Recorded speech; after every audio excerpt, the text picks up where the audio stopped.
In 1966, New York City had a small meningitis outbreak, and officials needed a patient zero, or a culprit if you would. But not having found a legitimate one, they needed a scapegoat. Always the showman, the New York Parks Commissioner Tom Hoving gave them one. That culprit was the common pigeon.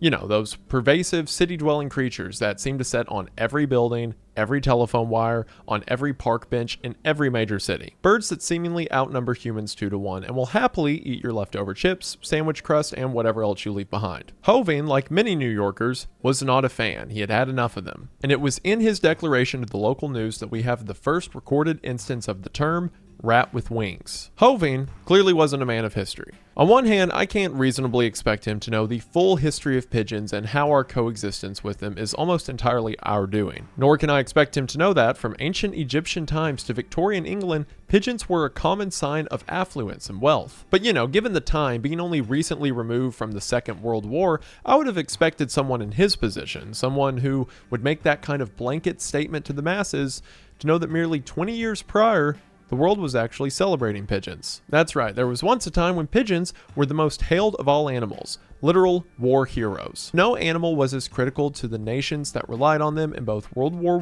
I and World War II as was the humble rat with wings. The most misunderstood and unappreciated of all birds, the humble pigeon.